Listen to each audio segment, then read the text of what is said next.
Fridge সম্বন্ধে অনেকেই যারা আগের দিনই মিজাজের উপর আছে, আরব দেশে যখন কোনো বাড়ি পাওয়া যাবে না যেখানে ফ্রিজ নেই, গ্রাম ছাড়া শহরে তো থাকতে পারে, কিন্তু ফ্রিজকে বকিল বাক্স বলে অনেকে। কারণ সহি পরিবারে ফ্রিজ থাকার কথা নয়, এটা বকিলদের পরিবারই নয়, কিছু খাবে কিছু রেখে দেবে। তো সাহাবাদেরকে বড় আগে থেকে তরবিয়ত করা হয়েছে যেন দিনের এই বার্তাকে তারা বহনকারী হয়। আর এই বার্তার ঈমানী সিফতের মধ্যে বড় একটা ঈমানী সিফত হচ্ছে তাওয়াক্কুল। তাওয়াক্কুলের মোকাবেলায় সভ্য সমাজের মানুষ গড়ে ওঠে প্রত্যাশা, ধারণা করা, প্রত্যাশা করা, আর যেটাকে ইহতিসাব বলে, ওইটা হচ্ছে তাওয়াক্কুলের বিপরীত। যত বেশি মুতাওয়াক্কিল হবে ও কোনো জিনিস খরচ করার ব্যাপারে কোনো পরোয়া করবে না, আল্লাহ দেবে। কোন হিসাব করা রাখা ঠিক ওরকম আল্লাহ তাআলা মুসলমানদের দৈনন্দিন জীবনের বড় একটা উপাদান দিয়েছেন বরকত। বরকতের জীবন চলে, বরকতের প্রতিদ্বন্দ্বী হচ্ছে হিসাব। হিসাব আর বরকত একসাথে চলে না, সেজন্য আল্লাহ আমাদের জীবনের মধ্যে দেখা যায় গণনা পছন্দ করতেন না। যা আছে যে কোনো ভাবে খরচ করলেন, এমনকি যদি মেহমান চলে আসে আল্লাহ মেহমানকে দেওয়ার সময় দেখে কতটুকু বাকি আছে ওইটা তাকে দেখতেন না, না দেখলে কোনোভাবে তিনি হিসাব না করে। রাসূল করিম সাল্লাল্লাহু আলাইহি ওয়াসাল্লাম এই মিজাজে পড়ছিলেন, কোন হিসাব করতেন না, আর প্রত্যাশাও করতেন না, আল্লাহর কাছ থেকে আশা করতেন আল্লাহ দেবে। আবু হুরায়রা রাদিয়াল্লাহু আনহু রাসূল সাল্লাল্লাহু আলাইহি ওয়াসাল্লাম পেলেন ক্ষুধার্ত অবস্থায়, ডেকে আনলেন। আবু হুরায়রাকে সাথে নিয়ে বাড়িতে যখন এসে পৌঁছালেন, জিজ্ঞেস করলেন কিছু আছে কি? বলে হ্যাঁ, এক বাটি দুধ আছে। এক বাটি দুধ সামনে পেশ করলেন। আবু হুরায়রা রাদিয়াল্লাহু আনহু বড় ক্ষুধা ছিল, দুধ বাটি দেখে বড় খুশি লাগলো যে রাসূল সাল্লাল্লাহু আলাইহি ওয়াসাল্লাম ওটা ওনাকে খেতে দেবেন। কিন্তু রাসূল সাল্লাল্লাহু আলাইহি ওয়াসাল্লাম ওনাকে বললেন, যাও আসহাবে সুফফাকে নিয়ে আসো। আসহাবে সুফফা প্রায় 70 জন, দুধ এক বাটি। আবু হুরায়রা রাদিয়াল্লাহু আনহু খুব বেশি যে অঙ্কের পণ্ডিত তা না হলো, এইটুকু গণনা তো মানুষ একটু জানে যে এক বাটি দুধকে 70 ভাগ করলে কতটুকু একজনের ভাগে পড়বে। যদিও কোনো দায়িত্ব দেওয়া হয়নি, কিন্তু অবচেতন ভাবেই মনে মনে এই গণনাগুলো কিছু করে ফেললেন। আর যে ধারণা হয়েছিল যে এখন দুধ খাবো, ওইটা নষ্ট হয়ে গেল।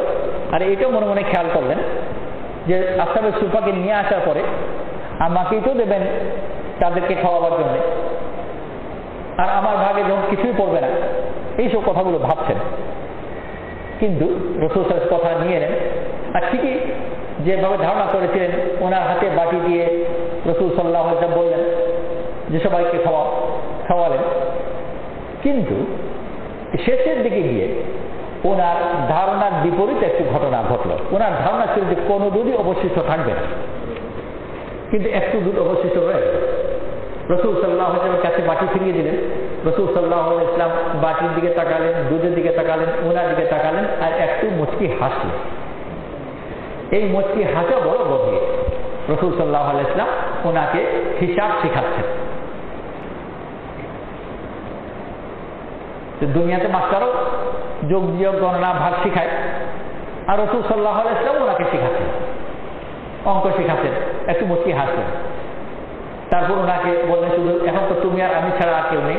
হ্যাঁ রাসূলুল্লাহ, আপনি আর আমি ছাড়া আর কেউ নেই। ওনার হাতে বাটি দিলেন, খেতে বললেন, দুধ খেলেন। কিছু এখনো বাকি, রাসূল সাল্লাল্লাহু আলাইহি ওয়াসাল্লামকে ফিরিয়ে দিলেন। রাসূল সাল্লাল্লাহু আলাইহি ওয়াসাল্লাম আবার ওনাকে দিয়ে বললেন, আরো খাও, আরো খেলেন। এখন কিছু বাকি, বাটি ফিরিয়ে দিলেন। রাসূল সাল্লাল্লাহু আলাইহি ওয়াসাল্লাম ওনাকে আবার বাটি দিয়ে বললেন, আরো খাও। এমনকি উনি এই কথা বলতে বাধ্য হলেন, ইয়া রাসূলুল্লাহ, আমি আর পারছি না। এমনি সাধারণত রাসূল সাল্লাল্লাহু আলাইহি ওয়াসাল্লাম যে অত বেশি করে খাও করতেন অন্য জায়গায় খুব একটা পাওয়া যায় না, কিন্তু এখানে যেহেতু অঙ্ক শেখাবার একটা দায়িত্ব ছিল, তো সে ভালো করে অঙ্ক ওনাকে শেখায় যে আরো খাও, আরো খাও। কারণ রাসূল সাল্লাল্লাহু আলাইহি ওয়াসাল্লাম সাহাবাদেরকে যে গড়ে তুলছে, যে তরবিয়ত করছেন, পুরা দুনিয়ার মানুষকে কিয়ামত পর্যন্ত তাদেরকে এই অঙ্ক শেখাতে হবে। যতদিন পর্যন্ত মানুষ বরকতকে জানবে না, তো তার দৈনন্দিন পারিবারিক জীবন শুদ্ধ হবে না। মুসলমান সমাজের বড় একটা বৈশিষ্ট্য মেহমান নওয়াজ হয়। ধনী হোক গরিব হোক মেহমান নওয়াজ হবে। বরকত ভিত্তিক জীবন যদি না হয় মেহমান নওয়াজ হতে পারবে। ওই যেমনি মেহমান আসছে ইচ্ছায় অনিচ্ছায় কোনো না কোনোভাবে একটা গণনা সে করেই ফেলবে। আর বরকত ভিত্তিক জীবন কোনো কিছু করবে না, দিয়ে দেবে, সামনে হাজির হবে। ঠিক ওরকমই দিনই জীবনের বড় বুনিয়াদ হলো সে তাওয়াক্কুল ওয়ালা হবে। তাওয়াক্কুল ছাড়া ঈমান হতেই পারে না। আল্লাহর ভরসা, যে সম্পদ বা অন্য কিছু থেকে আশা করে ও তাওয়াক্কুল ওয়ালা হবে। তাওয়াক্কুল আর প্রত্যাশা বা জিনিস থেকে ইহতিসাব, এই দুই জিনিস পরস্পর বিরোধী। যেরকম বরকত আর গণনা পরস্পর বিরোধী। যে বরকতের ভিত্তির উপর চলবে তার গণনা মেজাজ থাকবে না। যে তাওয়াক্কুলের উপর চলবে যে কোনো ধরনের কোনো সম্পদ থেকে তার প্রত্যাশা থাকবে না। আচ্ছা, আমাদের ছিল। আর এই মেজাজ যখন থাকবে তাদের জন্য আমল করা সহজ হবে। আবু তালহা রাদিয়াল্লাহু আনহু রাসূল করিম সাল্লাল্লাহু আলাইহি ওয়াসাল্লামের দরবারে, ওই সময় রাসূল সাল্লাল্লাহু আলাইহি ওয়াসাল্লাম ওনার কথার ভিতরে কোরআন শরীফের এই আয়াত তিলাওয়াত করেন, লান তানালুল বিররা হাত্তা তুনফিকু মিম্মা তুহিব্বুন। আবু তালহা রাদিয়াল্লাহু আনহু জিজ্ঞেস করেন, ইয়া রাসূলুল্লাহ, আল্লাহ তাআলা আমাদের মহব্বতের জিনিসটা আনবেন। হ্যাঁ, তুমি বললেন যে বাইরুহা, আমার যে বাগান ওইটা আমার সবচেয়ে বেশি মহব্বত। এইটাই আমি সত্তা বললাম। বাইরুহার দুই ধরনের বড় মূল্য ছিল। এক হলো প্রচলিত অর্থে বড় বাগান, পানি, উর্বর, বড় ফসল, একসাথে এতগুলো গাছের বাগান এবং ভালো ফসল, সেই হিসেবে একটা প্রচলিত মূল্য। এর চেয়ে বেশি আরেকটা মূল্য ছিল যে ওই বাগানের ভিতর যে ঝর্ণার যে পানি বড়ই মিষ্টি, রাসূল সাল্লাল্লাহু আলাইহি ওয়াসাল্লাম ওই ঝর্ণার পাশে মাঝে মাঝে এসে বসতেন, ওখানে ওযুও করতেন, ওই পানিও পান করতেন। সেই হিসাবে এই বাগানের মূল্য আরো 1000 গুণ বেড়ে গেল। তো দুই অর্থেই মূল্যবান। প্রচলিত বাজার অর্থ মূল্যবান, আর রাসূল সাল্লাল্লাহু আলাইহি ওয়াসাল্লামের মেজবানির উপলক্ষ হিসেবে আরোই বেশি মূল্যবান হয়ে গেল। আবু তালহা জানেন এটাকে ভালোবাসেন, সাথে বলেন এটি আমার কাছে বেশি প্রিয়, আমি এটাই সৎকার করলাম। রাসূল সাল্লাল্লাহু কবুল করলেন। সাহাবাদের মধ্যে মুখে বলছেন মনে নেই এই জাতীয় মেজাজ তাদের ছিলই না। অতএব এটা যাচাই করার দরকার নয় যে তুমি মন থেকেই বলছো কিনা। বলছেন মন থেকেই, কোন অন্য সম্ভাবনাই নেই। রাসূল সাল্লাল্লাহু কবুল করলেন। উনি আত্মীয়দের মধ্যে বর্ণন করে দিতে বলেন, উনি তাই করলেন। ওই যে আব্দুল্লাহ ইবনে মাসউদ রাদিয়াল্লাহু বলেছিলেন সাহাবাদের সম্বন্ধে, আমাকাহা ইলমান, আবাররাহা কুলুবান, আমাকাহা ইলমান, আকাল্লাহা তাকাল্লুফা। এক হলো যদি এটা ইলমের গভীরতা, যে ইলম থেকে আমল বের হয়। যে ইলম আমলে পরিণত হয় না ওই ইলম গভীর নয়। জমির উর্বরতা হচ্ছে যে জমিতে পানি পড়লে ফসল বের হয়। যে জমিতে পানি পড়লে পানি বয়ে চলে যায় ওই জমি উর্বর নয়। ঠিক ওরকম ওই দিল উর্বর নয়, তার ইলম গভীর নয়, যেখান থেকে আল্লাহ রাসূলের কথা থেকে কথাই বের হয়, পানিটা পানির মতো পানি চলে গেল, পানি পড়বে ফসল বের হবে, ওইটা হলো উর্বর জমির লক্ষণ। আলাম তারা আল্লাহ আনজালা মিনাস সামাই মাআন ফাসালাকাহু জানাবিআতিল আরদ সুম্মা ইউখরিজু বিহি যারআন মুখতালিফান আলওয়ানুহু। উর্বর জমির বৈশিষ্ট্য, পানি পড়ে, জমির পানিকে ছড়ং দিয়ে ছোট ছোট যে ছিদ্র আছে ওগুলোতে পানিকে ভিতরে টেনে দেয়। ফাসালাকাহু জানাবিআতিল আরদ সুম্মা ইউখরিজু বিহি যারআন মুখতালিফান আলওয়ানুহু। তারপর ওখান থেকে ফসল বের করে বিভিন্ন রঙের। তো সাহাবাদের কাছে যখন আল্লাহর কথা, আল্লাহ রাসূলের কথা আসতো, ওখানে উত্তরে ওখান থেকে কথা বেরোতো না, কথা থেকে আমল বেরোতো। কথা শুনলেন, আমল করলেন। আমরা অনেক সময় কথা বোঝার চেষ্টা করি, আর এই আয়াত যদি আমাদেরকে বলা হয় যে আয়াতটা বুঝেছো কিনা, জানো কিনা, লাম তানালুল বিররা হাত্তা তুনফিকু মিম্মা তুহিব্বুন, তো একজন আলিম হয়তো বলে হ্যাঁ এই আয়াতের অর্থ অমুক তাফসীরে এই আছে, অমুক তাফসীরে এই আছে, আর নিজের পকেটে টাকা পকেটেই থাকলো, আর ক্ষেত্রে বিশেষে তাও হতে পারে যে এত তাফসীরের কথা বললাম, এখন যাওয়ার সময় আমাকে কিছু দিয়ে দাও। কিন্তু আবু তালহা রাদিয়াল্লাহু যে তাফসীর ছিল, ওই তাফসীর কোনো কথার তাফসীর ছিল না, ওনার ব্যয় সৎকার করে দিলেন, এইটাই তাফসীর। কারণ এই অর্থ এত সহজে কেন বললো? আব্দুল্লাহ ইবনে মাসউদ বলল ওই আরেকটা সিফাত যে আবার রাহা কুলুবানা, দিল পাক। দিল কি জিনিসে পাক হয়, কি জিনিস না পাক হয়?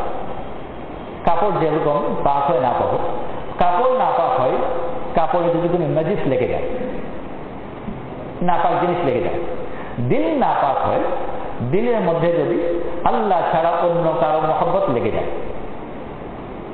সম্পদের মহব্বত হোক, জাতির মহব্বত হোক, মানুষের মহব্বত হোক। আল্লাহ তাআলা যে ইব্রাহিম আলাইহিস সালামকে শাম দেশ ছেড়ে মরুভূমিতে পাঠালেন, একই সাথে দিলের পাকির বড় দুটো প্রধান পদক্ষেপ নিলেন। এক হলো উর্বর দেশ থেকে মরুভূমিতে পাঠানো, সম্পদ থেকে দিলকে পাক করা, সম্পদের আকর্ষণ, সম্পদের মোহ, সম্পদ নির্ভরশীলতা, এই সব কিছু থেকে দিলকে পাক করা, এই জন্য মরুভূমিতে পাঠানো।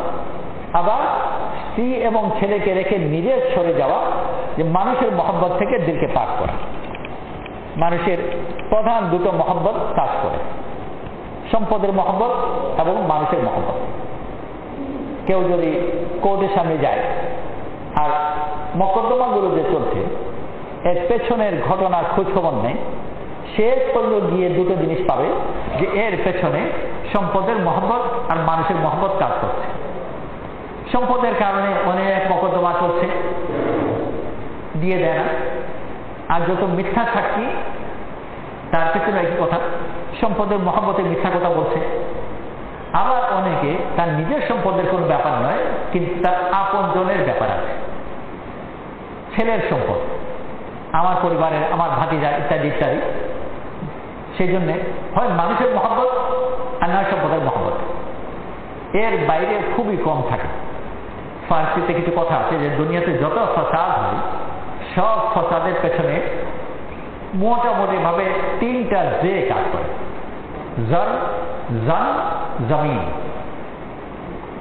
জর মানে সোনা, সম্পদ; জন মানে নারী, এখানে মানুষের মহব্বত; আর জমিন সম্পদও বোঝায়, ক্ষমতা বোঝায়। এই তিন জিনিস দুনিয়া সব ফসাদ করে। একই সাথে ইব্রাহিম আলাইহিস সালামকে আল্লাহ তাআলা তিনও জাতকে পাক করে দিলেন। শাম দেশ থেকে পাঠালেন মরুভূমিতে, জমি ছড়ালেন, সম্পদ ছড়ালেন। হাজেরা আলাইহিস সালাম ইসমাঈল আলাইহিস সালামকে রেখে একা চলে আসতে বললেন, তো মানুষের সম্পদ থেকে ছড়ালেন। তো আল্লাহ তাআলা দিনের মেহনত যারা করে তাদেরকে এই মোহগুলো থেকে পাক করতেন। আবু তালহা রাদিয়াল্লাহু আনহু এই যে এক কথার উপর তো বাগান সৎকা করে দিলেন, কারণ দিলের সম্পর্ক বাগানের সাথে ছিল না। দিলের মহব্বত থাকতো তাহলে এটা রাখবার জন্য অনেক যুক্তি আছে, নিজের কাজে রাখবে, রাসূল সাল্লাল্লাহু আলাইহি ওয়াসাল্লাম আসেন, আর ইত্যাদি ইত্যাদি। আর এছাড়া পরবর্তীতে বংশগত তারা পাবে, উত্তরাধিকার সূত্রে পাবে। কিন্তু সব কিছু থেকে দিল পাক, আল্লাহর মহব্বত বেশি, এত সহজে বুঝতে পারবে। আর তা না হলে মানুষ বুঝতেই পারবে না। কেউ যে একটা কথা বুঝে, দিল খুব প্রস্তুত না হলে ওইভাবে সে বুঝে না। ছেলে এসেছে মায়ের কাছে গরমের সময়, হাতে পাখা নিল, যেহেতু গরম লাগছে। পাখা দেখেই মা বুঝতে পারবে গরম লাগছে, দৌড়ে এনে গিয়ে শরবত নিয়ে আসছে। গ্রামের মানুষ অত তার কাছে বেশি কিছু নেই, হয়তো গুড়ি আছে, লেবুও নেই, কিন্তু লেবু গাছ আছে, তো লেবু পাতা দিয়ে আর গুড় দিয়ে শরবত করে দিল ছেলেকে। অপরিচিত একটি ছিল, তারও শরবত খাবার খুব ইচ্ছা। পাখা নিল, কিন্তু বুঝলো না যে এতে শরবত চাওয়ার অর্থ। এতে যখন হলো না, কিছুক্ষণ পরে বললো যে বড় পিপাসা লেগেছে। তো পিপাসা যখন লেগেছে বললো তো সাদা পানি নিয়ে এলো। এখন তার খেয়াল হলো না যে শরবত দিই, কারণ দেওয়ার জন্য মনের ওই প্রস্তুতি প্রয়োজন। ছেলের প্রতি যে তার ভালোবাসা আছে, সেই ভালোবাসায় বোঝালো যে পাখা হাতে নেওয়া মানে ও শরবত এখন পছন্দ করবে। কিন্তু আরেকজন যদি ওরকম মহব্বত না থাকে তাহলে ওই অর্থ সে পাবে না। তো ইঙ্গিতের মধ্যে আছে। তো আল্লাহ তাআলা এই যে দিন দিয়েছেন, এই দিন বহন করবার জন্য মনের ভিতরে যে প্রস্তুতি, ওইটা যদি না থাকে তাহলে সে দিনকে বহন করতে পারবে না। সূরা নাযিল হবে, সূরা নাসর, ইযা জা নাসরুল্লাহি ওয়াল ফাতহ ওয়া রাআইতান নাসা ইয়াদখুলুনা ফি দীনিল্লাহি আফওয়াজা ফাসাব্বিহ বিহামদি রাব্বিকা ওয়াস্তাগফির ইন্নাহু কানা তাওয়াবা। এই সূরা নাযিল হওয়ার পরে কেউ কেউ সাহাবারা কাঁদলেন, আর অনেকেই তারা বললেন যে রাসূল সাল্লাল্লাহু আলাইহি ওয়াসাল্লাম চলে যাবেন। তাফসীরের মধ্যে এই কথা বলা হয়, যখন তাফসীর পাওয়া যাবে যে এই সূরার মধ্যে আল্লাহ তাআলা রাসূল করিম সাল্লাল্লাহু আলাইহি ওয়াসাল্লামের বিদায় সংবাদ দিচ্ছেন, না রাসূল সাল্লাল্লাহু আলাইহি ওয়াসাল্লাম। আমরা আবার সূরাটা পড়ি, ইযা জা নাসরুল্লাহি ওয়াল ফাতহ, আল্লাহ তাআলা সাহায্য করুন। ওয়া রাআইতান নাসা ইয়াদখুলুনা ফি দীনিল্লাহি আফওয়াজা, তোমরা দেখছো যে মানুষগুলো ইসলামের মধ্যে আসছে। ফাসাব্বিহ বিহামদি রাব্বিকা ওয়াস্তাগফির, আল্লাহর হামদ করো আর ইস্তিগফার করো, ইন্নাহু কানা তাওয়াবা, আল্লাহ তাআলা গুনাহকে মাফ করেন। রাসূল সাল্লাল্লাহু আলাইহি ওয়াসাল্লামের মৃত্যু সংবাদ কোন শব্দের মধ্যে, কোন আয়াতের মধ্যে আছে? কোথাও তো খুঁজে পাওয়া যায় না। আর সাহাবারা এটা সহজে কেমন করে বুঝলেন রাসূল সাল্লাল্লাহু আলাইহি ওয়াসাল্লামের মৃত্যু সংবাদ? তো মন যদি প্রস্তুত না হয়, কথা থেকে অর্থ বেরোবে, আর মন যদি প্রস্তুত হয়ে যায় ওই অল্প ইঙ্গিতে মূল কথা বুঝে ফেলবে। এর জন্য আগে থেকে মনের সম্পর্ক থাকতে হবে। মানুষের মধ্যে দেখা যায় দুই বন্ধু, একজন দ্রুত সাইকেলে চলে যাচ্ছে, একজন দূর থেকে দেখে বলবে কি খুব হচ্ছে, সে একবার তাকিয়ে হাত উড়িয়ে চলে গেল। দুজের মধ্যে কি কথা হয়ে গেল টিপটি বেশি কিচ্ছু আন্দাজ করতে পারবে, কিন্তু এই যে কথার অনেক লেনদেন হয়ে গেল, এর আগে থেকে এর পূর্বের অনেক কথা জড়িত আছে। এই জন্য এই ইঙ্গিতেই হয়ে গেল। আল্লাহ তাআলা যে কথাগুলো নাযিল করছেন রাসূল সাল্লাল্লাহু আলাইহি ওয়াসাল্লামের কাছে, সাহাবাদের কাছে, দুজনের মধ্যে পারস্পরিক বড় পরিচয় আগে থেকেই আছে। সেই থাকার কারণে রাসূল সাল্লাল্লাহু আলাইহি ওয়াসাল্লাম নিজেও বুঝবেন, সাহাবারা সহজে বুঝবেন। আর এই যদি পরিচয় না থাকে তাহলে কথা বুঝতে পারবে না। আবু বকর সিদ্দিক রাদিয়াল্লাহু আনহু যখন ওনার ইন্তেকালের আগে ওমর রাদিয়াল্লাহু আনহুকে পরবর্তী খলিফা নিযুক্ত করলেন, অনেক সাহাবারা রাসূল ওমর রাদিয়াল্লাহু আনহুর আগের মিজাজের পরিপ্রেক্ষিতে বড় ভয় পেল। যখন আনুষ্ঠানিকভাবে কোনো দায়িত্বই ছিল না, খলিফাও না, কিছুই না, তখন ওমরের দাপটে আমরা ভয়ে থাকতাম। এমনকি আবু বকর সিদ্দিক রাদিয়াল্লাহু আনহু নিজেও সম্পূর্ণ খেলাফতের জমানা ওমর রাদিয়াল্লাহু আনহুর দাপটের মধ্যে থেকেছেন। বারবার গিয়ে বিভিন্ন ঘটনা আছে যে আবু বকর সিদ্দিক রাদিয়াল্লাহু আনহুর সামনে গিয়ে খুব বড় শক্ত ভাষায় বলছেন যে তোমার এরকম করার কি অধিকার আছে, এরকম করতে হবে, ওরকম করতে যান, উনি আদেশ দিচ্ছেন। আর আবু বকর সিদ্দিক রাদিয়াল্লাহু আনহু নাকি খুব ভয়ও পেতেন, মানতেন না, চলতেন না। আবার উনাকে খলিফা নিযুক্ত করলেন পরবর্তীতে। অন্যান্য সাহাবারা অনেকে ভয় পেলেন। সম্ভবত 6 জন সাহাবার একটা দল, বড় বড় সাহাবারা আবু তালহা রাদিয়াল্লাহু ছিলেন, এসে ওমর আবু বকর সিদ্দিক রাদিয়াল্লাহু আনহু বলেন যে আপনি ওমরকে পরবর্তী খলিফা বানাচ্ছেন, এই ব্যাপারে আল্লাহকে ভয় করুন, ইত্তাকিল্লাহ, আল্লাহকে ভয় করুন। আবু বকর সিদ্দিক রাদিয়াল্লাহু আনহু ইনাদের এই প্রস্তাবের উত্তর বলেন যে আল্লাহকে যার ব্যাপারে ভয় করতে বলছো সেই আল্লাহকে এবং তাকে তোমাদেরকে আমি বেশি চিনি। ওমরের ব্যাপারে আল্লাহকে ভয় করো, এই কথা তারা বলেছিলেন। আবু বকর সিদ্দিক রাদিয়াল্লাহু আনহু বলেন যে আল্লাহকে এবং ওমরকে দুজনকে তোমাদেরকে বেশি আমি চিনি। তো সে আন্দাজ করতে পারে, আর ঠিকই জেনেছে। আর পরবর্তীতে ওই সব সাহাবারাই এই কথা স্বীকার করেছেন যে ওমরের খেলাফত উম্মতের জন্য রহমত ছিল। প্রশ্ন হলো যে অগ্রিম আবু বকর সিদ্দিক রাদিয়াল্লাহু আনহু কেমন করে বললেন?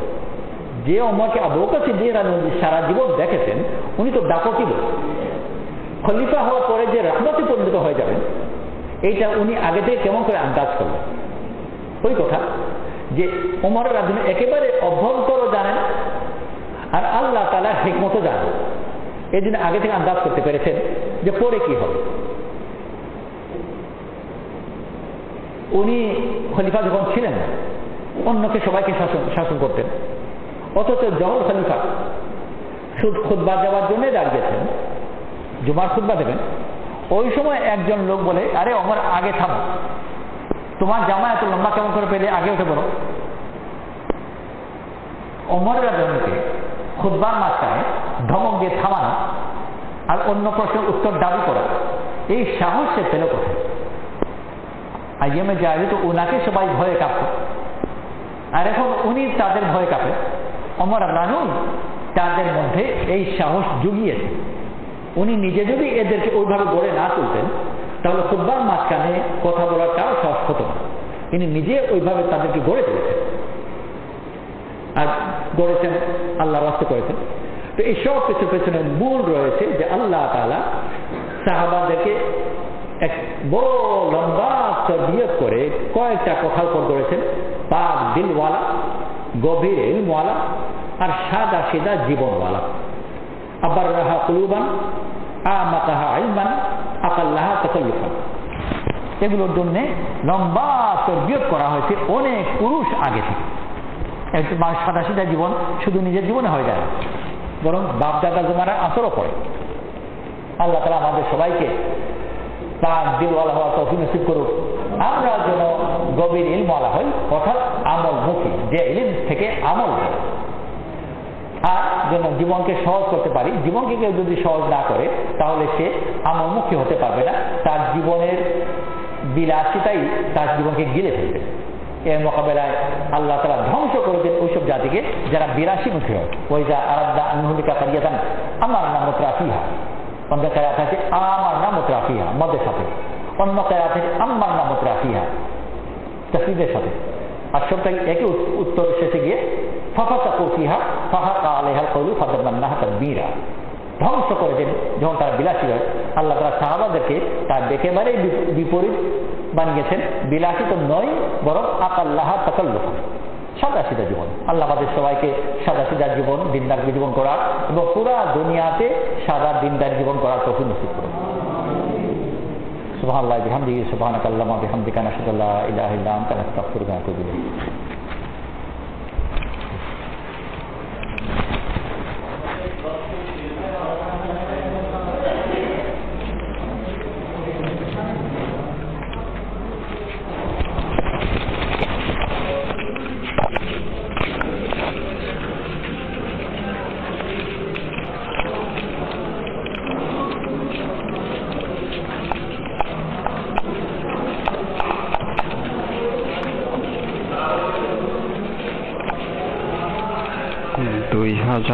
সালের এপ্রিল মাসের 20 তারিখ, 2008 সালের এপ্রিল মাসের 20 তারিখ